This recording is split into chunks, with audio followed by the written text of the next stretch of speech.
दोस्तों नमस्कार। आज मैं आपके सामने एक वीडियो लेके हाजिर हूँ। सबसे पहले मेरी रिक्वेस्ट है कि आप इस चैनल को ज़्यादा से ज़्यादा सब्सक्राइब करें और इस वीडियो को लाइक करें और आगे से आगे शेयर भी करें, ताकि जो सच मैं आज आपके सामने प्रस्तुत कर रहा हूँ शायद उसकी आपने कल्पना भी ना की होगी। क्योंकि जो डेरा सच्चा सौदा के बारे में बातें चल रही थी मीडिया के द्वारा या आम इंसानों के द्वारा, समाज में जो भी कुछ भी बोला जा रहा था, उन सभी सवालों के जवाब जानने के लिए मेरे साथ आज एक ऐसी हस्ती हाजिर है जो डेरा सच्चा सौदा के बाबा राम रहीम के साथ बचपन में भी रहे हैं, जवानी में भी रहे हैं और अब भी रह रहे हैं। क्योंकि उनका बचपना, उनके स्कूल के दिन, कॉलेज के दिन और उनके जो आगे कार्य क्षेत्र है उसमें भी वो बढ़ चढ़ कर हिस्सा लेते रहे हैं। तो आज मैं एक ऐसी शख्सियत से आपको रूबरू करवा रहा हूँ, तो मैं चाहता हूँ कि वो अपना परिचय खुद ही करवाएं, क्योंकि मैं नहीं समझता कि उनका परिचय मैं करवा पाऊँगा। तो बोलिए सर, आप अपना परिचय बताइए। मेरा नाम राजा राम जी, गांव संगर, हजूर पिताजी के साथ में मैं 9th और 10th में पढ़ता था। 1983-84 की बात है। मेरे पास में कॉमर्स थी और हजूर पिताजी के पास में नॉन मेडिकल थी।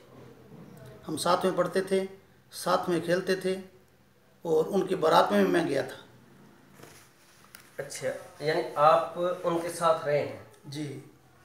तो दूसरी एक बात और है कि जब अपनी मुलाकात हुई थी पहले जी। तो आपने ये कहा था कि मैं एक ऐसे परिवार से बिलोंग करता था जी। जी। जिसके अंदर बहुत ज़्यादा मजबूरियां थी, दिक्कत थी, पर आज आप एक सुविधा संपन्न परिवार से आते हैं। जी। आपके पास किसी चीज़ की कमी नहीं है। तो ये सब कैसे हुआ और किस तरह से हुआ, थोड़ा बताएंगे इसके बारे में आप?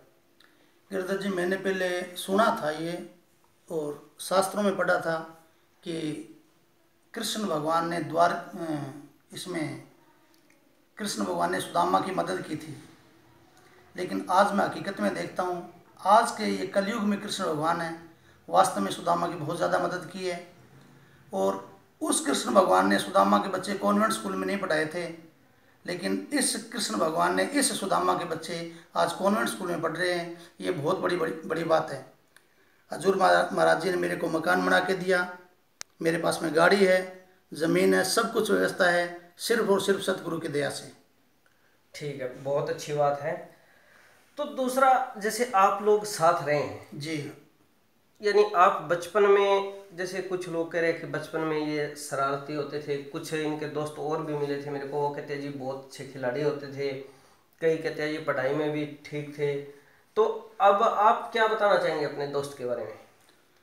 अब दोस्त के बारे में तो, इनके बारे में तो क्या बताएं जी, जैसे सूरज को एक लाइट दिखाने वाली बात है। लेकिन मैं अपने मतलब कुछ मेरे अनुभव थे वो मैं आपको बता रहा हूँ। जी बिल्कुल। जब मैं 9th में पढ़ता था तब ये गेम्स में बड़े अच्छे थे और स्टडी में बहुत बढ़िया थे। उसके बाद में जो इनका व्यवहार था बेटर एंड बेस्ट था। और इनके जो परिवार में माताजी थे, माताजी बहुत धार्मिक विचारों के थे। और उस टाइम की बात है गिरधर जी, हम जब हॉस्टल में रहते थे वहाँ पे 10 कमरे थे वहाँ पे और 30 लड़के रहते थे। एक कमरे में 3 लड़के रहते थे। उस गांव में 30 लड़के हम रहते थे, किसी भी लड़के ने दूध मोल नहीं लिया। यानी कि किसी के घर में चले जाओ, वहाँ हमारे को दूध, लकड़ी, सारी व्यवस्था फ्री में होती थी।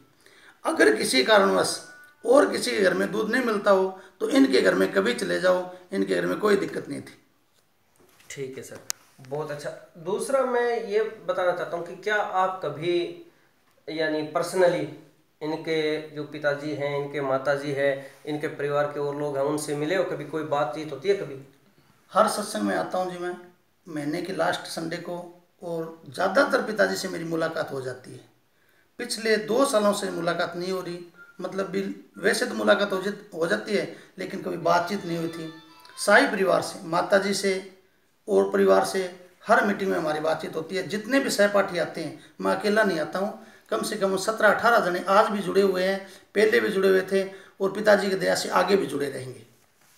ठीक है जी, बहुत अच्छी बात। दूसरा, एक मैंने अभी पीछे जो एक इनका जन्मदिन का इवेंट था, उसके ऊपर देखा था कि आप जो इनके सहपाठी हैं उनका एक ग्रुप आया हुआ था जी और उसके अंदर मेरे को कई दोस्त मिले थे।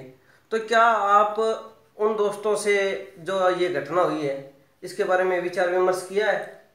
विचार विमर्श करते रहते हैं जी, लेकिन ये घटना हुई है ये सरासर गलत हुई है, ये बहुत बड़ा एक अन्याय हुआ है। और एक सच्चाई के मतलब प्रति जो एक काल था, काल ने बहुत बड़ा मतलब जकड़ के रख दिया सच्चाई को, और हम अंदर से भी टूट चुके हैं। जितने हम सहपाठी थे सारे के सारे, आप गिरधर जी इस बात को अंदाज़ा लगाइए कि जो लंगोटिया यार होता है यानी कि बचपन का मित्र होता है वो कभी पूरा नाम नहीं लेता। और हम जितने बचपन के साथी थे आज भी उनको आदर सहित पिताजी कह के संबोधित करते हैं। ये बहुत बड़ी बात है। क्या बात। तो दूसरा, जैसे आपके दोस्त हैं जी और आपका जो खुद का परिवार है जी, तो क्या आपने इस घटना के बाद जैसे इनके माताजी है या इनका परिवार, उनसे मिलने की कोशिश की? उनसे मिलने की कोशिश की जी, लेकिन हमारे को मिलने नहीं दिया गया, क्योंकि आगे पुलिस का पहरा लगा हुआ है। और जैसे हम गांव वाले मिलने की कोशिश करते हैं तो पुलिस प्रशासन यही कहता है कि जी अभी वो परिवार क्या है कि मिलने के योग्य नहीं है, एक बार आप रुको, 2-4 दिन रुको, इस तरह से हमारे को टाल रहे हैं जी। अच्छा, यानी आपको मिलने नहीं दिया जा मिलने रहा। नहीं दे रहे। एक बात और बताइए मेरे को कि जब आप इनके गांव में रहे हैं, जी इनके गांव के अंदर जैसे मैंने सुना है कि एक संत त्रिवेणी दास जी थे, जी तो जिनके वचनों के अनुसार ही इनका जन्म हुआ है। जी जी तो आपने कभी जैसे गांव के लोगों से या जैसे वो गुरुजी थे जो संत थे उनसे या किसी बड़े बुजुर्ग से, गांव के लोगों से इसके बारे में चर्चा की थी कि क्या ये सच है, क्या झूठ है, क्या हकीकत है इस चीज़ की? गिरधर जी, पहले क्या है कि 10वीं के लास्ट में इनकी शादी कर दी गई थी, और हमारे जितने सहपाठी थे सबको अचंभा हो रहा था भी सिख बरादरी में कम से कम 25 साल की उम्र होना तब शादी करते हैं। इनकी शादी 10वीं क्लास में कर दी गई थी। इसका एक ही कारण था कि इनके पापा की कभी पहले औलाद नहीं होती थी, तो मगर सिंह जी पूज्य बापू जी त्रिवेणी दास जी महाराज के पास में गए, और त्रिवेणी दास जी महाराज ने ये वचन किया था भी आपके एक बेटा होगा और वो पूर्ण फकीर बनेगा, 23 साल की उम्र में जिसका है उसका वो चला जाएगा। तो हजूर मगर सिंह जी ने ये सोचा भी इनकी शादी जल्दी कर देंगे, बच्चे हो जाएंगे, परिवार में उलझ जाएगा तो अपने पास में रह जाएगा, क्योंकि 6 मरबे उनके पास में ज़मीन थी उस टाइम और बड़े धनी परिवार से बिलोंग करते थे, इसलिए इनकी शादी जल्दी कर दी गई थी। यानी इसलिए कर दी गई कि वो 23 साल के बाद जाएंगे, तो यानी भाई एक परिवार रह जाए, वंश का नाम चलता रहे। ठीक है। आगे मेरा एक सवाल और है आपसे कि जब आप लोग इकट्ठे रहते थे जी, उस दौरान क्या कोई ऐसी घटना हुई थी जो एक टीवी चैनल दिखा रहा है कि कोई गांव में छेड़खानी की घटना हुई थी, उसके कारण इनको स्कूल से निकाल दिया गया था और 9th में इन्होंने पढ़ाई छोड़ दी थी? इस जो भी जिस टीवी चैनल ने ये प्रचार किया है मैं उसका बहिष्कार करता हूं, और ये मैं चैलेंज करता हूं कि वो जिस टीवी चैनल वालों ने ये प्रसारण किया है उसको मैं खुला चैलेंज करता हूं कि मेरे सामने आए और बहस करने को मैं तैयार हूं, क्योंकि मैं उनके साथ में 1983-84 में पढ़ता था। ऐसी हमारे गांव में कोई घटना नहीं हुई जिस वजह से ये किसी को छेड़खानी की हो या कोई 9th फेल हो गया हो, ऐसी कोई बात नहीं हुई। और आज मैं ये चैलेंज करता हूँ आपके चैनल से कि नॉन मेडिकल में उनके पास में कोई लड़की थी नहीं, यानी कि क्लास में लड़की नहीं थी, छेड़खानी करनी तो दूर की बात रही। ये हमेशा ही धार्मिक विचारों के थे, ये मेरा खुला चैलेंज है। अच्छा, एक चीज़ और भी है कि जैसे अभी एक चैनल वाले ने अपने किसी प्रोग्राम के दौरान दिखाया था कि कोई एक टीचर खड़े थे, पता नहीं वो कौन थे, क्या नाम था उसका, पर वो कह रहे थे कि हाँ ऐसी कोई घटना हुई थी, हमने वो गांव वालों ने पंचायत के तौर पे बैठ के उसको निपटा लिया था, ऐसा कुछ वाक्य वो बता हाँ रहे जी, थे। वो टीचर था पृथ्वीराज जी चौहान बोलते हैं उनको, तो वो सरासर गलत। उन्होंने मैंने उनको फ़ोन करके पूछा भी आपने स्टेटमेंट कैसे दे दिया, तब उन्होंने बताया कि जी हमारे तो रिश्तेदारों ने बताया था और टीवी चैनल वालों से सुन के ये हमने कह दिया था। ऐसी कोई बात नहीं हुई, न कोई पंचायती हुई, न कोई छेड़खानी का कोई आरोप लगा था। नहीं, जैसे आपके वहाँ गुरुसर में ही एक टीचर रहते हैं, रूप सिंह है या रूपराम है, से रूप कोई सिंह जी, जगरूप सिंह जी। जगरूप सिंह जी। जी हाँ, तो आपने उनसे चर्चा की कि वो जो टीचर तो वो थे, क्योंकि पहले भी उनके कई बार इंटरव्यू आ चुके हैं जगरूप सिंह जी के, तो वो ऐसी कोई बात नहीं बता रहे थे। तो आपने उनसे चर्चा की कि आप अपने जो साथ में टीचर रहे हैं उनसे ये बात पूछिए या इसके बारे में स्पष्टीकरण मांगिए कुछ चीज़। बिल्कुल गिरधर जी, मैंने स्पष्टीकरण मांगा था और मैंने रूप सिंह जी को फ़ोन पे बोला था भी ये स्टेटमेंट उन्होंने कैसे दे दिया। तो ये मीडिया वालों को बिकाऊ है जी। कोई भी आदमी आकर के बोल जाता है कि जी आप ये कह दो, ये कह दो, और मीडिया वाले सरासर गलत दिखा रहे हैं।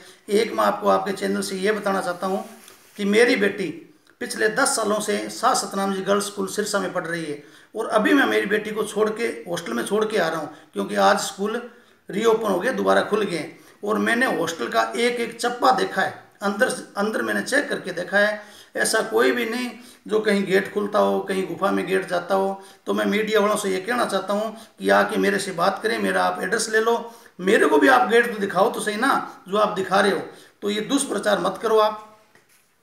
अच्छा, एक चीज़ और भी है कि आप जैसे आज स्कूल में जाके आए हैं, जी तो वहाँ का जो स्टाफ है, वहाँ के जो बच्चे पढ़ रहे हैं, कोई और बच्चे भी आए होंगे, जी तो उन बच्चों के अंदर कहीं ना कहीं कोई डर का माहौल है, कुछ ऐसा जो मीडिया के द्वारा दिखाया गया उसका कुछ असर है? मीडिया वालों का असर है जी। जिन जो जो मतलब नए बच्चे थे उन पे मीडिया वालों का असर है। उन बच्चों को मैं अंदर ले करके, मेरे पास में 2 मैडमें थी, एक रमेश जी थे, सारे के सारे बच्चों को अंदर चेक करवा रहे हैं, हॉस्टल पूरा दिखा रहे हैं। अभी वो सेटिस्फाइड होकर जा रहे हैं, कोई बच्चा टीसी नहीं कटवा रहा, सारे के सारे बच्चे दोबारा आ रहे हैं। ठीक है जी। तो यानी आपका कहने का मतलब ये है कि आपकी गुड़िया यहाँ पे पढ़ती है, कौन सी क्लास में पढ़ती है गुड़िया? +1 कॉमर्स में है सर। +1 कॉमर्स में। जी ठीक है। तो कितने सालों से पढ़ रही है वो यहाँ पे? 10 साल हो गए सर जी। 10 साल। जी तो आज तक आपने कभी उस गुड़िया से बात की इस मुद्दे पे कि बेटा ऐसा ये बोला जा रहा है, इसके बारे में क्या सच्चाई है क्या नहीं है, जो मीडिया में दिखाया गया उसके बारे में आपने बात की? सर जी, पहले क्या 23 तारीख को मेरी बेटी घर पे चली गई थी, और जैसे भी कोई भी चैनल देखती है तो मेरी बेटी अपनी मम्मी को कहती है, मम्मी कितना बड़ा झूठ बोल रहे हैं चैनल वाले, इधर आ मैं तेरे को झूठ दिखाऊं। तो सारे के सारे चैनल वाले 110% झूठ बोल रहे हैं। ये मेरी बेटी और मेरा बेटा दोनों यहाँ पढ़ते हैं, वो बोल रहे हैं ये, और मैं भी ये कह रहा हूँ कि सारे के सारे सरासर ये झूठ है। ठीक है। और एक बात ये भी है कि जो चैनल है वो ये दिखा रहा है कि जो हॉस्टल है, गर्ल हॉस्टल, उसके अंदर से कोई सुरंग जाती है या कोई गेट है, वो जैसे बाबा जी का तेरावास कह लें, उसे गुफा कह लें, उसकी तरफ जाता है। क्या कोई ऐसा है, पहले था या अब है, कुछ ऐसा देखा आपने? सर मैं 1 घंटे से बारीकी से छानबीन करके आ रहा हूँ, ऐसा कोई गेट नहीं है जो गुफा से और स्कूल के अंदर जा रहा हूँ। लड़कियों का हॉस्टल सिर्फ अभी 2 महीने पहले यहाँ पास में आया है। पहले यहाँ से 7 किलोमीटर दूर था। मेरी बेटी 7 किलोमीटर दूर पहले हॉस्टल में पढ़ती थी, और 7 किलोमीटर गिरधर जी कैसे कोई गेट हो सकता है। दूसरा जो आप कह रहे हो, अब जो तेरावास बना हुआ गुफा बनी हुई है, उससे और हॉस्टल की कितनी दूरी है? मिनिमम आधा किलोमीटर दूर है। बीच में एक कॉलोनी भी है, बीच में 2 सड़कें भी है। एक बीच में कॉलोनी आती है, 2 सड़कें आती है, उसके बाद में गर्ल्स स्कूल आता है, और उसके बाद में आगे गर्ल्स हॉस्टल है। तो तेरावास का गर्ल्स हॉस्टल का तो बहुत ज़्यादा डिस्टेंस है। क्या बात है।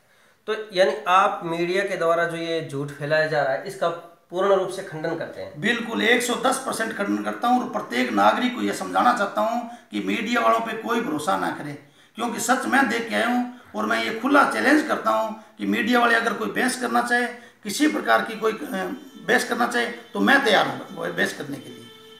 नहीं, देखिए अपना जैसे एक जो डेरा सच्चा सौदा से लोग जुड़े हैं उनको ये कहा भी जाता है और उनका एक प्रेमी नाम लगता है, इसलिए ये फर्ज भी बनता है कि वो बहस में ना पड़े। पर फिर भी आप लोग एक निडरता से सच्चाई रख रहे हैं, ये भी अपने आप में बड़ी बात है। तो आप मुझे ये बताइए कि आज का समय है, इसके अंदर एक जो ये इल्ज़ाम लगा है गुरुजी पे, तो ये तो एक कोर्ट का डिसीजन था जी। ठीक है, जैसा उन्होंने किया, वो उन्होंने अपने कोई सबूत देखे हैं या ना देखे हैं वो एक अलग चीज़ है, चाहे उनका कुछ भी रहा हो निर्णय देने के पीछे कारण। पर एक चीज़ है कि जो आप लोग इतने साथ रहे हैं जी, आप उनके मित्र रहे हैं, आपको लगता है कि क्या ऐसी कोई घटना हो सकती है? बिल्कुल बिल्कुल बिल्कुल नहीं लगता सर जी। ये मैं सिरे से कह रहा हूँ कि ये बिल्कुल बात गलत है। और रही बात सीबीआई की, मैं सीबीआई को ये चैलेंज तो नहीं करता, लेकिन ये ज़रूर कहता हूँ कि कहीं न कहीं कोई चूक ज़रूर रह गई है, खामी, यानी कि आपकी जांच में कोई चूक जरूर। तो सर आप मुझे ये भी बताइए जी। कि जैसे आप आज अपनी गुड़िया को छोड़ने आए हैं जी। डेरा के अंदर भी आप गए हैं, तो आप एक तो पहले आते थे और एक आज आए हैं, इस चीज़ के अंदर आपको क्या फर्क महसूस हुआ? कुछ ऐसा लगा कि आज ये होना था वो होना था? कुछ आपके विचार जो है वो बताइए। गिरधर जी, ये तो मैं आपको क्या बताऊं अभी, लेकिन एक भगत जब भगवान के पास में जाए और वो भगवान जब नज़र नहीं आता है तो एक भगत पे क्या बीतती है वो तो एक भगत ही जाने। पहले आता था, सतगुरु के दर्शन होते थे, लेकिन आज एक रूहानियत का जो समुंदर है मेरे को यहाँ सूखा सूखा नज़र आ रहा है, क्योंकि जो 133 भलाई के कार्य करने वाले थे आज वो मेरे को नज़र नहीं आ रहे। अंदर से रो रहा हूँ, बड़ा दुखी हो रहा हूँ, बड़ा व्याकुल हो रहा हूँ सर। ठीक है, आपकी भावना है वो हम समझते हैं, पर एक कहीं न कहीं ये चीज़ भी है कि लोग, आज मैंने सुना है कि भाई जो मानवता भलाई के काम हैं, कुछ एक लोगों ने कहा है कि भाई अब तो करने में क्या फ़ायदा है, तो आप क्या कहना चाहेंगे उन लोगों को? उन लोगों को एक ही कहना चाहता हूँ सर जी मैं, कि अपना विश्वास है वो कायम रखें। सतगुरु अपना पूर्ण था, सतगुरु पूर्ण है और सतगुरु पूर्ण ही रहेगा। अपने विश्वास को डावाडोल न होने दे और किसी के बहकावे में ना आए।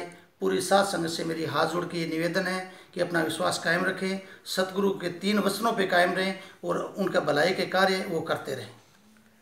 ठीक है, बहुत अच्छी बात है, आज आपने हमें समय दिया और इतना आपने साध संगत को एक गाइड किया है, क्योंकि एक ऐसे शख्सियत की ज़रूरत थी जो ये सच जो बाबा राम रहीम के बारे में जानते हैं वो आके कोई हमें बताएं, क्योंकि साध संगत भी चाह रही थी कि कुछ ऐसा हो जो उनसे जुड़ा हो, उनके साथ रहा हो, तो ऐसा कोई एक मैसेज देने वाला हमें मिले। तो आज हम अपनी जो साध संगत का भरोसा है उसको कायम रखने की मुहिम के तहत आज हम गांव संगर से श्री राजा राम जी से मिले। इन्होंने अपने विचार रखे, हमें तो बहुत अच्छे लगे, हम खुद प्रभावित हुए हैं। तो साध संगत जी, अब फैसला आपके हाथ में है कि आप दुनियादारी के लोगों की सुनते हैं या अपने सतगुरु के बात है उसको सुनते हैं, क्योंकि ये सतगुरु के साथ रहे हैं, उनके बचपन के दोस्त रहे हैं और उन्होंने पल पल वो लम्हा भी देखा है जो उन्होंने गांव में बचपन में गुजारा था, और वो लम्हा भी देखा है जब वो गुरु गद्दी पे आके यहाँ पे सत्संग किया करते थे और इनसे कैसे मिलते थे, कितना प्रेम था। और आज इनके अंदर एक ऐसी टीस है जो आप लोगों के अंदर भी है कि काश हजूर पिताजी बाहर आ जाएं। तो उस चीज़ के ऊपर ये सिर्फ इतना ही कह रहे हैं कि हमें न्यायपालिका पे उम्मीद है, भरोसा है। तो आप भी अपना भरोसा बनाए रखें, उस सतगुरु पे बनाए रखें, न्याय उसी ने करना है और एक दिन सच को न्याय जरूर मिलेगा। धन धन सतगुरु, तेरा ही आसरा।